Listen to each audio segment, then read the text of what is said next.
साथियों, इस वीडियो में हम लोग 26 अप्रैल 2026 के करंट अफेयर को टू द पॉइंट पढ़ा जाएगा। व्याख्या और स्ट्रैटेजी के हम लोग नेक्स्ट वीडियो में कवर कर लेंगे।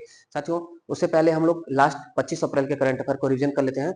देखिएगा, नांदेडला भास्कर राव का हाल ही में निधन हो गया है। वह किस राज्य के पूर्व मुख्यमंत्री थे? तो आंध्र प्रदेश के पूर्व मुख्यमंत्री नांदेडला भास्कर राव स्वर्गवास हो गया, निधन हो गया। दूसरा प्रश्न था, आंध्र प्रदेश उच्च न्यायालय की पहली महिला मुख्य न्यायाधीश के रूप में किसे नियुक्त किया गया? जस्टिस लीसा गिल। लीसा गिल आंध्र प्रदेश की पहली महिला चीफ जस्टिस बन गई। किस देश ने 1 जनवरी 2009 या उसके बाद जन्मे लोगों के लिए तंबाकू की खरीद पर आजीवन प्रतिबंध लगाने वाला ऐतिहासिक कानून पारित कर दिया? यूनाइटेड किंगडम, यूके, यूरोप का देश। चौथा, गरिया पूजा त्योहार मुख्य रूप से किस राज्य में मनाया जाता है? तो त्रिपुरा राज्य में गरिया पूजा, त्रिपुरा राज्य में गरिया पूजा। 24 अप्रैल को पंचायती राज दिवस मनाया जाता है। पंचायत का प्रावधान भारतीय संविधान के किस अनुसूची में? अनुसूची 11 में है। छठा, विज्ञान जगत का ऑस्कर ऑफ साइंस कहा जाने वाला प्रतिष्ठित ब्रेक थ्रू प्राइज 2026 गणित श्रेणी में किसे प्रदान किया गया? फ्रैंक मर्ले को। Frank Merle Oscar of science breakthrough. हाल ही में सुप्रीम कोर्ट ने किस अनुच्छेद के तहत सड़क सुरक्षा को नागरिकों के जीवन के अधिकार का हिस्सा माना? अनुच्छेद 21 प्राण एवं दैहिक स्वतंत्रता के अधिकार को। आठवां प्रश्न, एम्बर की ग्लोबल इलेक्ट्रिसिटी रिव्यू 2026 के रिपोर्ट के अनुसार 2025 में किस देश ने यूनाइटेड स्टेट्स को पीछे छोड़कर सबसे अधिक सोलर कैपेसिटी इंस्टॉल की है? तो हमारे भारत ने। नौवां प्रश्न, मूडीज रेटिंग ने उपभोक्ता मांग में कमी और वेस्ट एशिया कॉन्फ्लिक्ट के कारण फाइनेंशियल ईयर्स 2027 के लिए भारत की जीडीपी वृद्धि दर अनुमान 6.8 से घटाकर कितना कर दिया है? तो 6.0 कर दिया है मूडीज ने। ये था साथियों लास्ट डे का रिवीजन। अब पढ़ते हैं 26 अप्रैल का करंट अफेयर।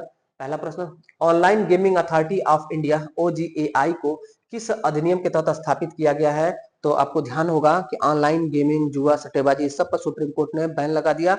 तो एक कानून बना 2025 में, ऑनलाइन गेमिंग का प्रचार और विनिमय अधिनियम। उत्तर हो जाएगा, online gaming authority of India को किस अधिनियम के तहत पुनर्स्थापित किया गया है? तो ऑनलाइन गेमिंग का प्रचार और विनिमय अधिनियम 2025। आपसे पूछा जा सकता है भारत में हमारे ऑनलाइन गेमिंग कानून कब बना था? 2023, 2024, 2025, 2026। उत्तर करिएगा 2025। दूसरा प्रश्न, हाल ही में वंदे मातरम के 150 साल पूरा होने के मौके पर VM फ्रेम्स राष्ट्रीय फिल्म निर्माण प्रतियोगिता किसने शुरू की है? तो फिल्म से संबंधित और एक्टिविटी से संबंधित अगर कोई भी काम होगा साथियों तो संस्कृति मंत्रालय के द्वारा होता है। तो उत्तर हमारा हो जाएगा डी। देखिएगा, संस्कृति मंत्रालय ने BM फ्रेम्स राष्ट्रीय फिल्म निर्माण प्रतियोगिता शुरू किया। किस उपलक्ष्य में? तो वंदे मातरम के 150 साल पूरे होने के उपलक्ष्य में। तीसरा प्रश्न पूछा गया था, हाल ही में केंद्रीय मंत्री श्री CR पाटिल ने कौन से भारत अंतर्राष्ट्रीय जल सप्ताह का शुभारंभ किया? मोस्ट इंपॉर्टेंट और खूब कंफ्यूजन वाला, ध्यान से देखिएगा। विश्व जल दिवस 22 मार्च को मनाया जाता है। जल महोत्सव 8 मार्च से लेकर के 22 मार्च तक मनाया गया। जल महोत्सव 8 मार्च से 22 मार्च तक ये जल सप्ताह है। भारत अंतर्राष्ट्रीय जल सप्ताह का शुभारंभ 9वें क्रम का CR पाटिल ने किया, लेकिन मनाया जाएगा 22 सितंबर से लेके 26 सितंबर 2026 नई दिल्ली भारत मंडपम। देखिएगा, केंद्रीय मंत्री CR पाटिल ने उद्घाटन कर दिया, शुभारंभ कर दिया भारत अंतर्राष्ट्रीय जल सप्ताह 9वें क्रम का, जो 22 सितंबर से लेकर के 26 सितंबर 2026 तक भारत मंडपम नई दिल्ली में मनाया जाएगा। और जल दिवस कब मनाया जाता है? 22 मार्च को। और उसी से पहले 8 मार्च से लेकर के 22 मार्च तक जल महोत्सव मनाया गया। जल महोत्सव अलग है, जल सप्ताह अलग है, ध्यान रखिएगा।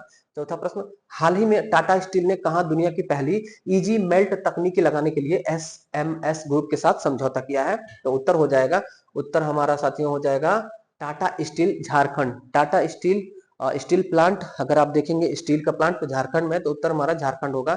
देखिएगा, झारखंड में Tata steel company SMS group के साथ मिल करके इजी मेल्ट तकनीकी, मेल्ट मतलब होता है पिघलाना, तो स्टील को, लोहा को पिघलाया जाएगा यहाँ पर, उसी का एक प्लांट बैठेगा साथियों। दुनिया का पहला इजी मेल्ट तकनीकी पर आधारित प्लांट टाटा स्टील और SMS ग्रुप बैठाएंगे कहां पर? झारखंड में लगाया जाएगा।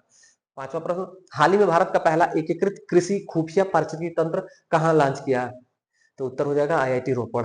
अगर एग्रीकल्चर, वास्तु कला देखें और शिल्प कला देखें, उस क्षेत्र में महारत जो IIT है वो IIT रोपड़ है साथियों, IIT रोपड़। उत्तर हो जाएगा हमारा।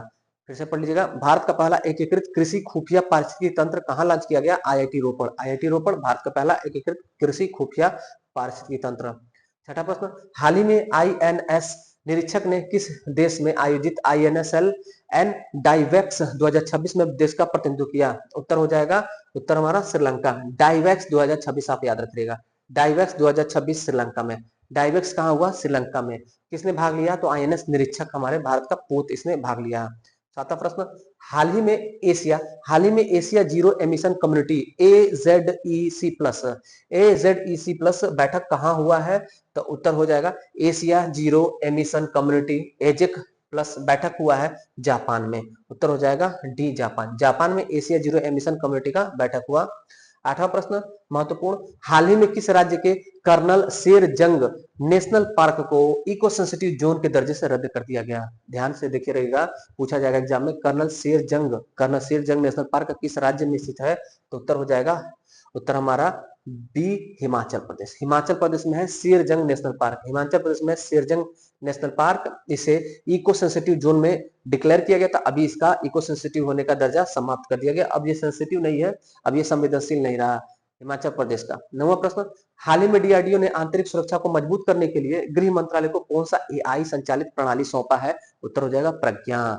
जैसे साथियों अभी एआई पढ़े हैं, एक हम लोग अभय एआई सीबीआई साइबर अपराध को रोकने के लिए, और ये प्रज्ञा एआई है, किसने शुरू किया है? डीआरडीओ ने। ये इंटरनल सिक्योरिटी के लिए डीआरडीओ ने प्रज्ञा को शुरू किया है। देखिएगा प्रज्ञा इंटरनल सिक्योरिटी, डीआरडीओ।